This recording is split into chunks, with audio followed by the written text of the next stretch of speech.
So basically, we have not thrown out Yang 10 instructions.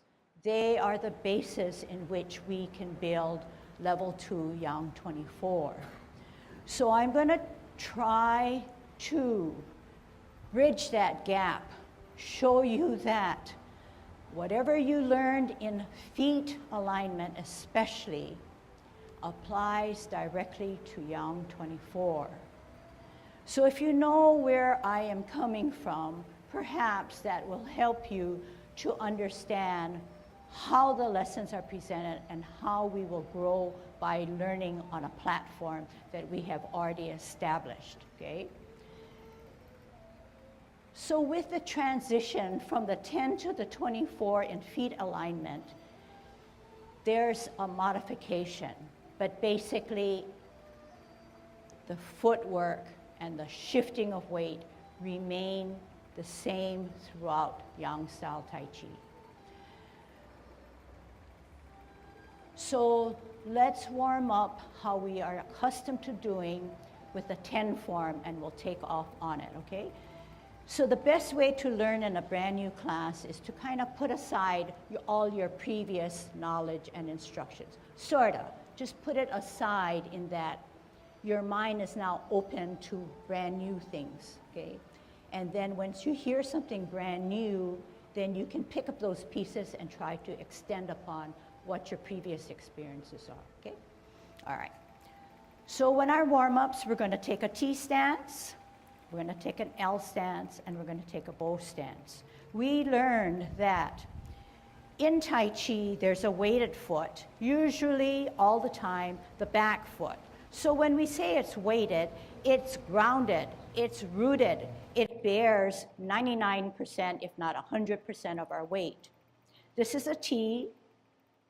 When we have a T stance, the weightless foot, in this stance, the left foot, can now move because we are taking care of gravity. Therefore, the weightless foot is stable, it's secure, it can balance because we have one foot grounded.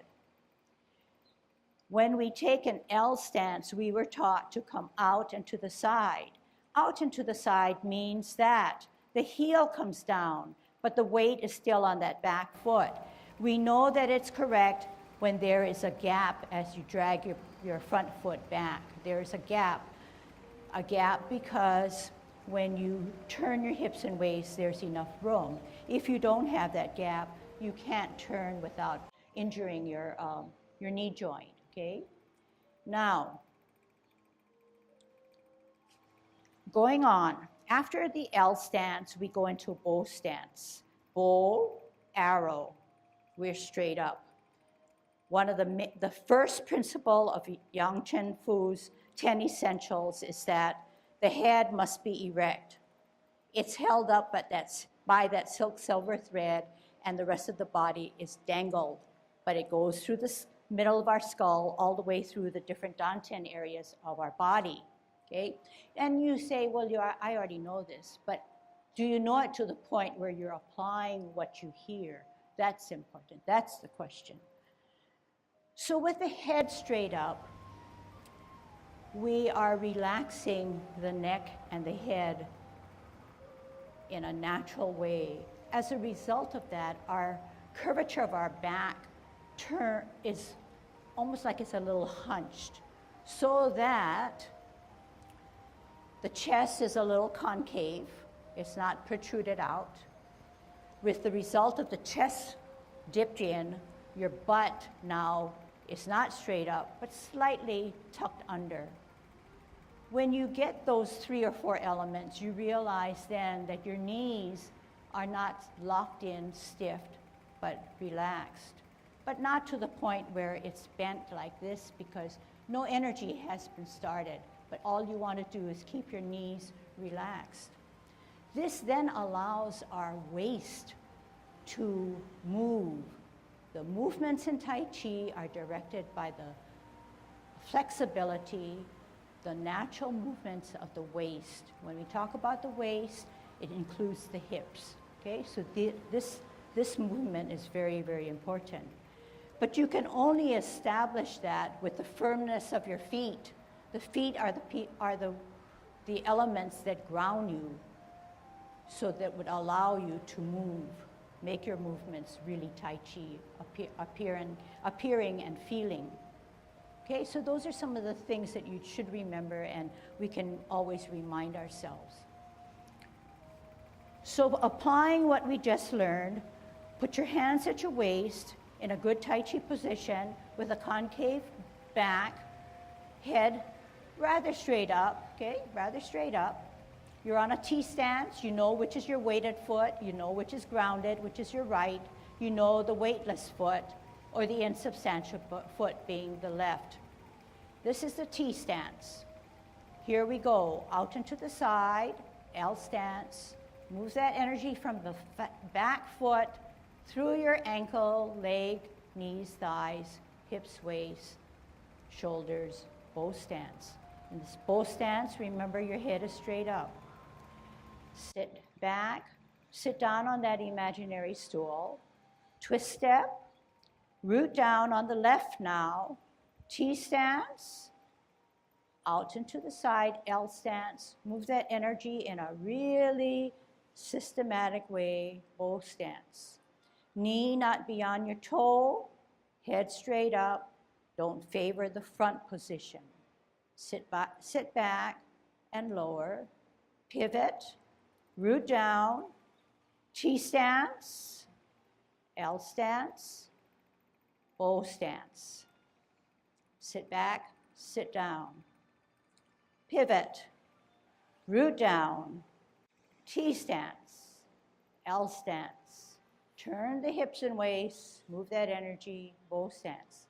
This time you're going to internalize what you just heard by trying to make your mind and your brain remember those key words. Here we go, T stance.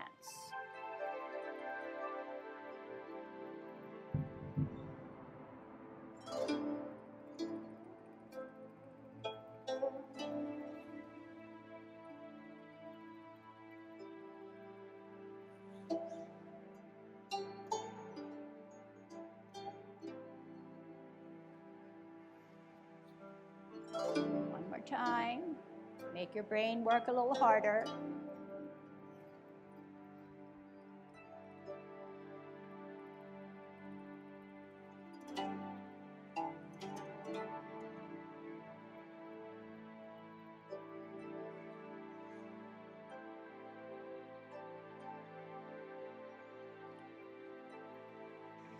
Okay, very good.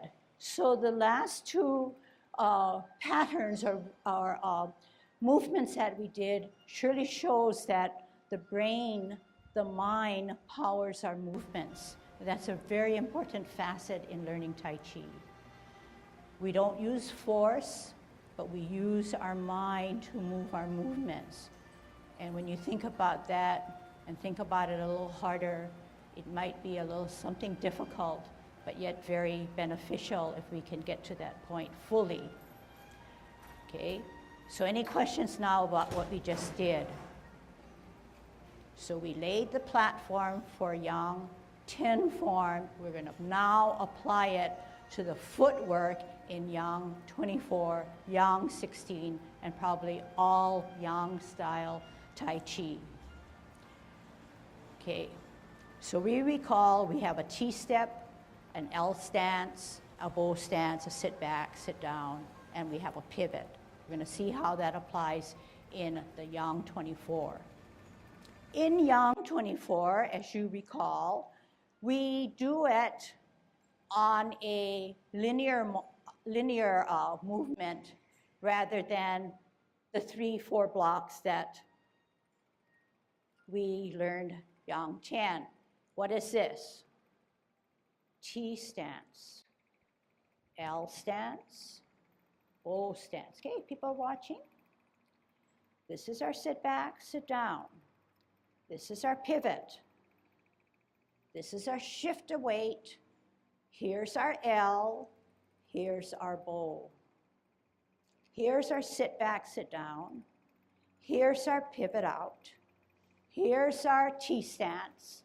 Here's our L stance. Here's our bow stance. So in doing just those movements, we found ourselves traveling, but in a pattern of formation of a walk that's very, very basic. We saw that we have elements of Yang Cheng Fu's 10 essentials where the head was straight up. We saw the shifting of weight. We saw the substantial and insubstantial. We saw the looseness or the flexibility of our waist because our feet were grounded well. Okay, we saw lots of other things. We saw the coordination of the top and the bottom. We also saw continuity. So those are all elements that are very essential in doing good Tai Chi. Okay, so let's just try it out. Okay, and try to remember some of the key words that I have already mentioned to you, okay? We're on a T stance, we're holding our ball. No different, chest level and 2 inches below your danten, okay? T stance, L stance, shift to weight, bow stance. Sit back and lower. Don't worry about the hands, we're looking at feet. Twist step. Hold your ball for better balance. L stance, bow stance. Sit back, sit down. Pivot out. Shift your weight, ball for better balance, L stance. Turn the hips and waist, bow stance. Okay, one more angle. We're going forward, okay? Going forward so then you can see better and match better what our feet are doing. So the only precaution is that do not go beyond the wires for safety, okay? So move back if you have to. All right. So we said that we're trying to bridge the gap between the 10 form footwork and move it on to the Yang form 24, okay? So we're going to start with a pivot, and we're going to right side pivot, right hand on the top. Because why? Left is ready to go, and left is ready, hand is on the bottom. Bottom hand advances, left foot ready to go. Therefore, you know you're in the right position. Okay, holding your ball nicely. Weight it down on a right foot. We just got through with a pivot. Out and to the side, or a T stance. L stance, bow stance. Make that adjustment in the back foot to a 45 degree if you need to. Sit back and lower and sit on that stool. Out, T stance. Hold your ball for better balance. L stance, bow stance. Sit back and lower. T stance. Actually a pivot. This would be a T, then an L. Bow stance. Sit back, sit down. Pivot out, hold your ball, L stance, bow stance. Sit back, sit down, pivot out, T stance, L stance, bow stance. Use the lines of the tile to make sure that you have a 45, a 90, on the advancing foot, sit back, sit down, 45 on the advancing foot, 90 on the L stance, bow stance. Sit back, sit down, 45, shift weight, 90, bow stance. One more, sit back, sit down, pivot out, ball for better balance, L stance, bow stance. You will also find and already know that we can't keep on doing parting of the wild horse's mane. Therefore, we're going to have to learn some transitions. The first transition is half step forward. When we talk about a half step, you firm down the forward foot and the back foot goes on its toe. Because we need better balance, we're holding our ball again. Now we're going to shift weight from the left to the right. We're going to sit back on our right foot As we spin the ball, lift up the right hand, lift up the left foot, place it down on its toes, and this is white crane spreading his wings. This is the transition to get to do another motion. Okay, very good. So if you followed, that's the name of the game right now. If you can follow and understand, then that makes it even stronger. It makes you have a better platform in which to understand Tai Chi Walk. So this is often referred to as Tai Chi Walk. And I'm going to build it into our warm-up exercise. Over time, you'll get better, your muscles will get stronger, you'll have the endurance and understanding so that you can then truly meld the upper portion of your body, besides just your hands, to coordinate with your Tai Chi Walk.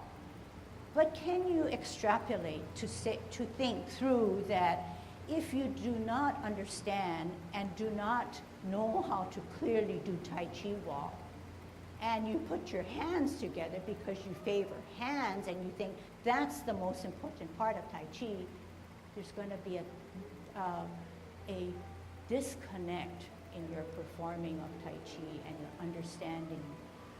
So just like how in Yang 10 form we took apart the feet and the hands, in Yang 24, take away the hands, do the feet, make sure you have your Tai Chi Walk down really well.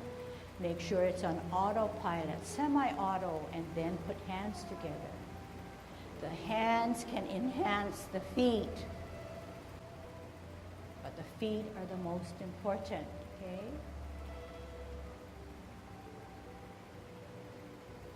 So in parting of the wild horse's mane, we learned in the 10 form that all we did was we stepped out and we parted the wild horse's mane. So we're going to go over how to part the wild horse's mane in the correct way. We know, or we should know, that when you part the wild horse's mane, your form can never be like this. And you say, hey, my form looks like this. What's wrong? Watch in degrees what I'm doing, the same thing all the time. And ever since we did the first and the second, it's all wrong. So you can see it now, because it's a little extreme, that I'm following my forward hand, allowing myself to fall. So the premise is, no matter what your hands do, no matter where you're traveling, you still have your good Tai Chi posture. You're straight up. Watch 3.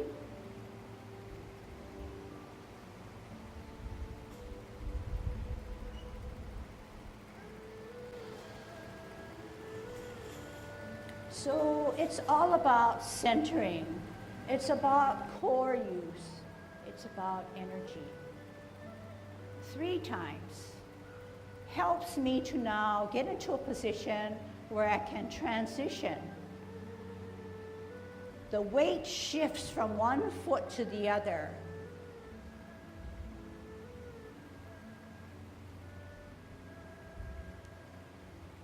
Okay, now we'll learn how to do that. Okay? So let's get to that point. This time we're going to try to get even better. We're going to come forward. We're going to do commencing form. We're going to do part the wild horse's mane 3 times, because that's the requirement for Yang 24. And then we're going to get into the transition of white crane spreads its wings. Open your ears, open your eyes, change what you have on board if you are a returning Yang 24, level 2 student. Okay? All right, this time I'm going to ask you to face the clock, because once you face the clock and start commencing form, we will turn towards the wall where we want to be, okay? And make sure you have enough room to advance.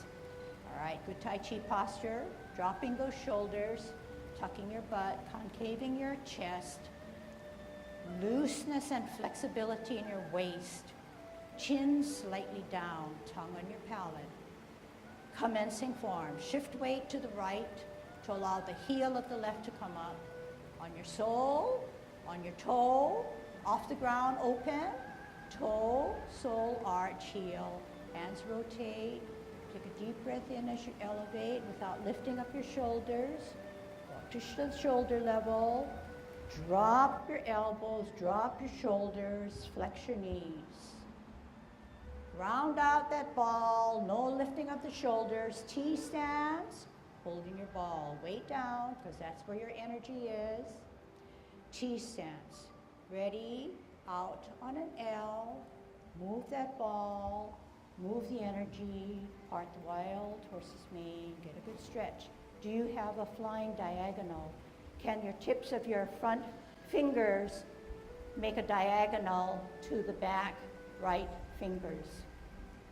Sit back and lower. Pivot out. Hold your ball for better balance. Out on an L. Move that ball. Second parting of the wild horse's mane. Do not follow your hands. Sit back and lower. Pivot out. Hold your ball for better balance. Out on an L, move that ball. Part the wild horse's mane. Final time. Get a good stretch. Half step forward. Firm down the front foot as it comes to the toe on the back. Hold your ball. Spin your ball so that your right hand comes up. Firming down on your back foot, lifting up and pointing outwards. White crane spreads its wings. How does white crane spread its wings? Weight on the back, left foot on its toe. Left hand out as if you were parting the wild horse's mane.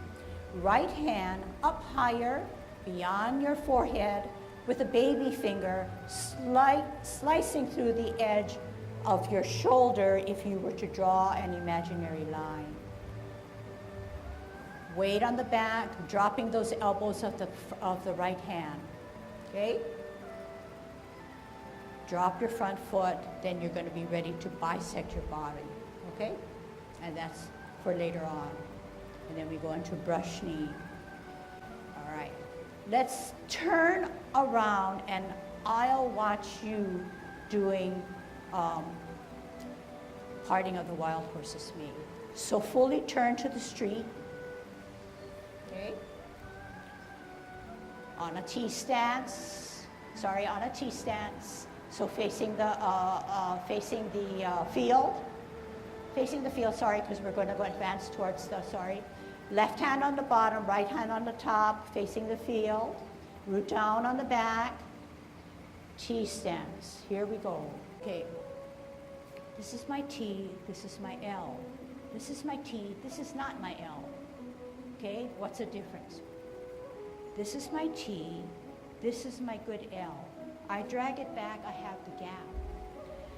But she said out and to the side. So you may misunderstand me to say out extremely to the side and this. This is not good because I'm not strong, I'm not balanced. I'm tugged to the front, I'm tugged to the back. I don't have a good center because the span is too big. Okay? So don't over exaggerate it. It needs to be comfortable. I'm comfortable now. But the most important thing, self-discovery, self-realization, that you need to come out and to the side. Because this gives me enough room to then turn my hips and waist into a bow stance. If I gave myself a tiny and said, I'm going to do compact Tai Chi, I won't even turn. I won't want to chance my knee joints from hurting. It's too cramped. You got to get it out so that you can have, even this gap is a little small. I need it a little bigger. So that's really important. And I can probably name those of you who have to work on that. For others, I see a gap. But what is natural is that once we start into movements with the hands, everybody forgets the feet. You lapse back into something that wasn't too clear and not drilled on enough. So make sure that's down pat, okay? All right. We talked about the head straight up, where I gave you the example where I was slowly falling forward. So the tenet there is, the first tenet is to keep your head straight up. So if everybody can put their finger up, their pointing finger up, it should be like this. Tip it forward. No, you don't have your dantian points in line. That silk silver thread or the cable is bending. All right, bend it all the way. What's going to happen? You're going to go with that bend. Do the opposite now. Hold that finger straight, and this is good Tai Chi posture. You can rest it. Don't have to put it up tight, because if you put it up tight, you know more than likely your knees are locked, okay? Go the other way. When she says to sit back, does she mean to bend backwards? No, you'll conk your head on the back, right? So make sure you have the self-check in line. You don't always have to hold that finger, but that finger is your body, is your good Tai Chi posture. All right. One of the other, so head. What about the face? I often see, especially women, smiling when they do Tai Chi in my class. That's not a requirement. That's not a requirement. The face should be neutral, but with good thoughts going on. Okay, so if we are trying to lift our spirits in Tai Chi, what a better way to do it than think of positive thoughts, pretty images, good experiences, but not to the point where you're smiling to the world, okay? So keep that face neutral, but not necessarily grim and sad, not in fact the opposite of smiling, okay? In most of the time, the face or eyes are following the advancing hand, okay? Most of the time. When I say advancing, it could be up, it could be down, or it could be following, okay? But we'll get to that, but in general. So here's a misconnect. If we're repulsing the monkey and we're not looking there, our mind is not centered correctly, okay? But we want everybody to see that hand coming up and then coming down and out into infinity. So it's easy to say, yeah, I can watch that hand because I understand what she says, but watch this misconnect or disconnect.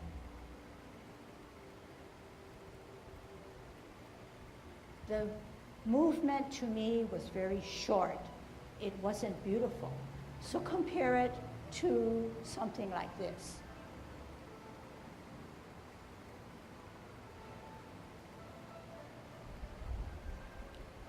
You saw the movement, you saw that I was looking outwards.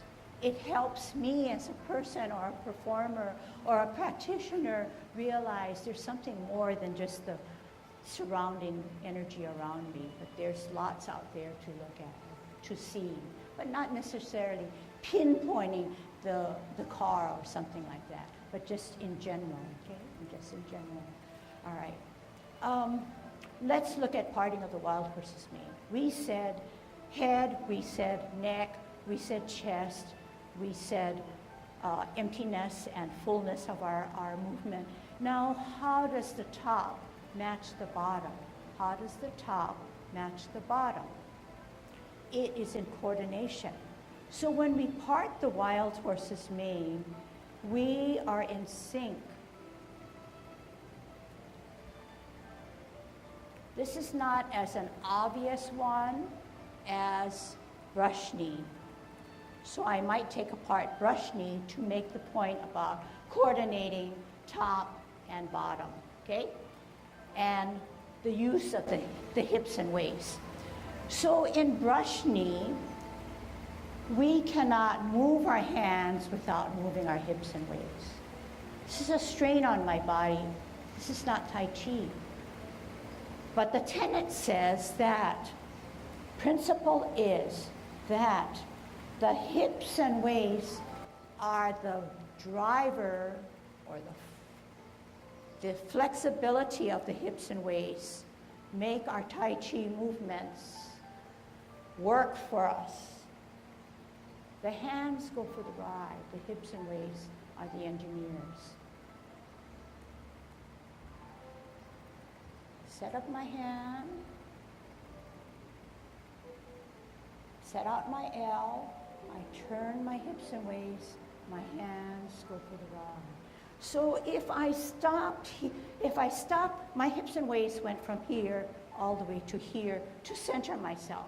But if I did not, and I stopped here and used my hand, it's not right. So you want to get the full swing of your hips and waists. You want to get the full swing of your hips and waists so that your hips and waists guide your movements. It's easy to see, then we need to practice, okay? So we all know how to brush knee.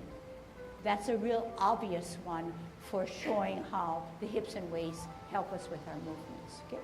So we're gonna do that, okay? On a T-step, we're going forward 3 times on a brush knee, okay? Left hand parallel, right hand higher, and we're doing a multitask. Here we go. T-stance, store that energy.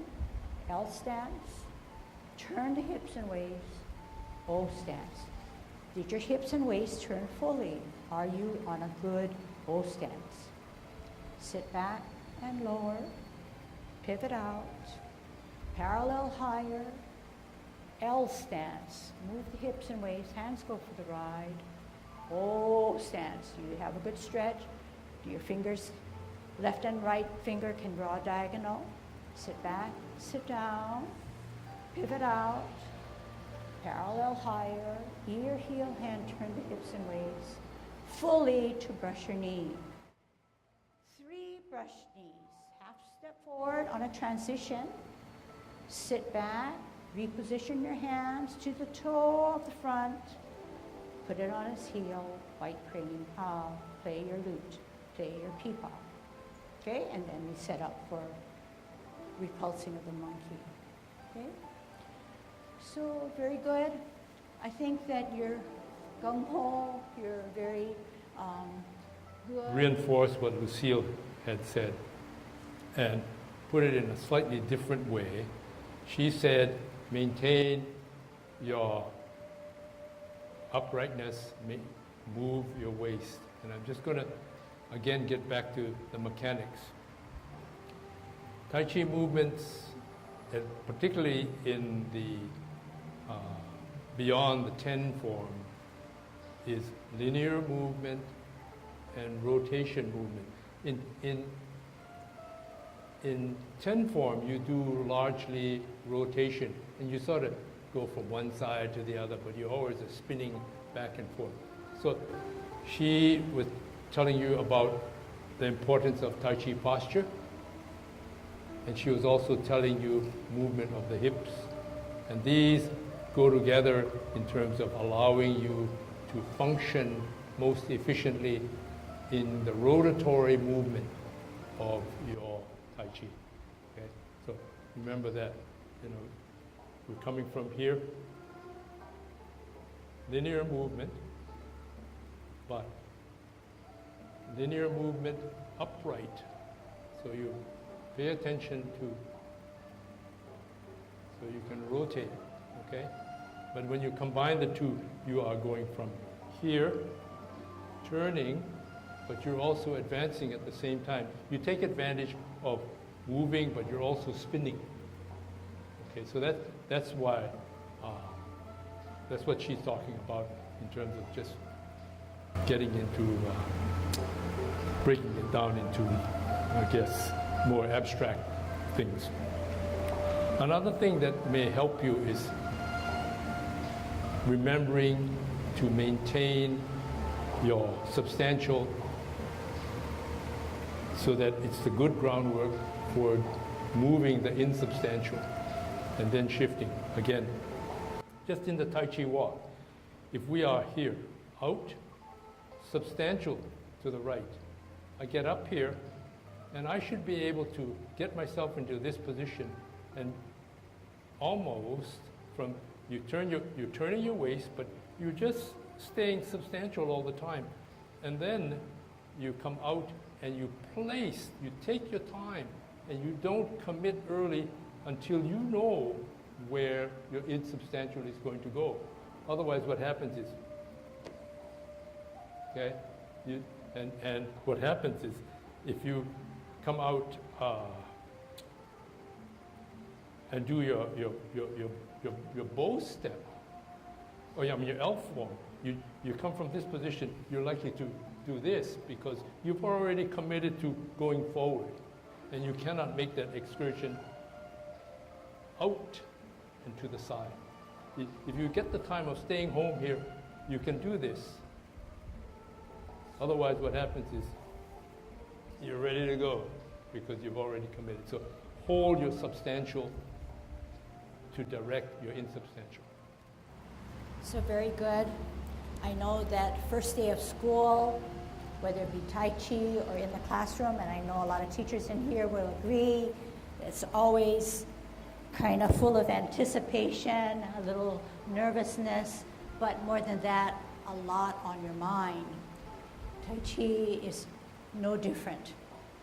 We can begin our first class in many, many ways, and there is such a wealth of knowledge to pass on that we just have to select for now and build as we go. And sitting there, help me, yes, spiraling, we put our finger up, but don't forget it can spiral, and that's where our hips and waist come in. I did forget, and I rightfully kind of did not do golden cockle and kick out, mainly because I wanted to get this posture and footwork down. Watch what I'm doing without doing it with me and see what I'm doing that maybe is a little different about how maybe you have gained that knowledge through my previous instructions.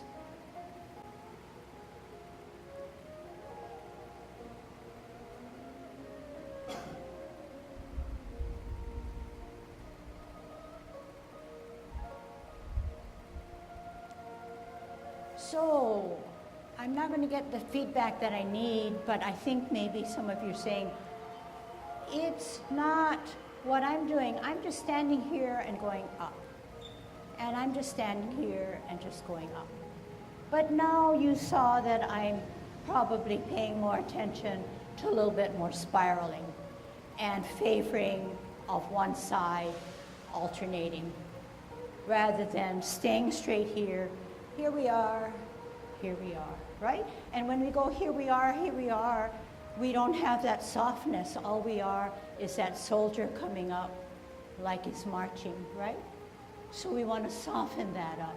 So can you, just through what you saw and what you gained in your observation and hearing, can you try to fix up your golden cockle? And we'll kind of touch upon it, of course, in successive lessons, all right? Okay, good Tai Chi posture, opening that stand, span or stance. How are you going to be a good golden cockle? Okay, growing up from their spine now. Spine is important. And, you know, I don't really want to say that our back is curved because as we age, we have a natural curve already. But we do not have a natural spine that grows a little taller. So maybe put more emphasis on that spine. But now remember that shoulder never raises. It's the spine that lifts up, okay? One thing, remember I said don't raise your shoulder? We were commencing. You don't want to bring this up. That's not Tai Chi. So you want to drop, and then remember I said drop your shoulder, drop your elbows. This is how you drop your elbows. Can you do that with me? You tuck them down rather than say I'm dropping, right? But you drop them slightly down. Okay, and then when you make your ball now, the bottom hand, the top hand can rise, but the shoulder can't rise with it. Take that piece and practice and check to see whether you're taught well, okay? So don't lift that shoulder, because remember, once you lift the shoulder, you're throwing off your Tai Chi posture. You're supposed to be a semi-ragdoll. but this is a disconnect. It's keeping the energy from flowing the proper way by tightening up that joint right there. So we want to practice a golden cockerel, opening up with Tai Chi posture. Shift weight to the left, up.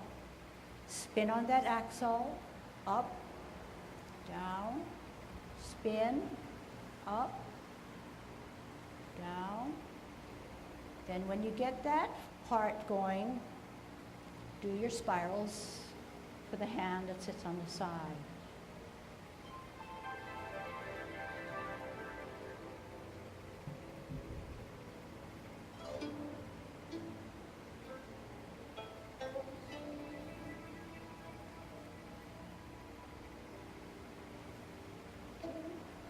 Take that home and practice.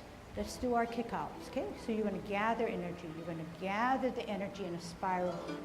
You're going to gather that energy in a spiral rather than just coming up like this, because that's an angle. We don't want angles. We don't want sharpness about us. We want the smoothness. We want the continuity. We want the circles. We want the spirals, okay? Here we go. Shift weight to the left, right hand, right foot, getting ready.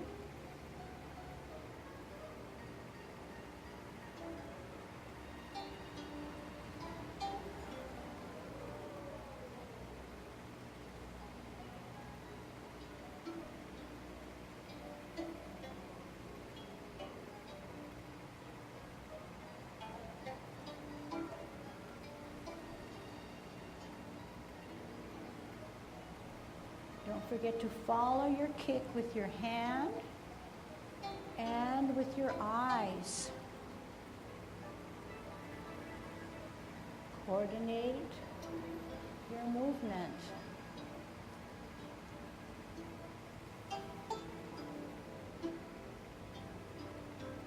Come down with a circle. Bring it up as a spiral. Out. Softly follow, round out, synchronize, spin on that spindle,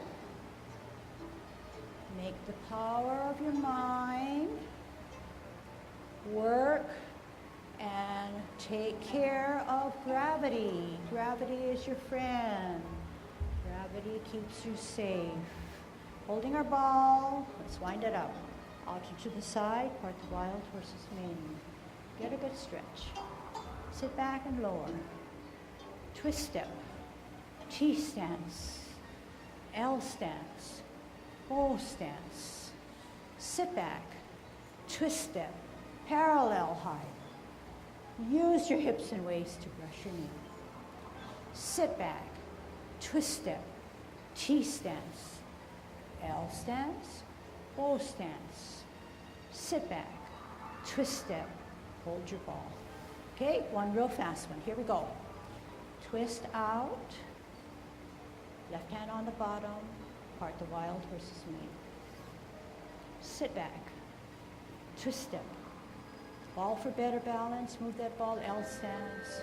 Get a good stretch. Sit back, twist step, T stance. L stance, O stance. Twist, sit back, twist, L, T, sit back, twist,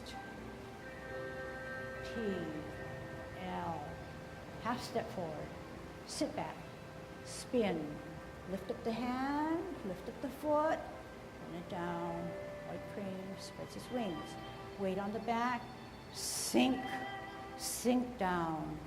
When you sink down, your shoulders drop, your elbows drop. Your knees are flexed. Get that sensation down because that'll help you with brushing of the knee. Okay, good job. Lots of new things. Like seeing all of you back, like your enthusiasm. We'll see you next time.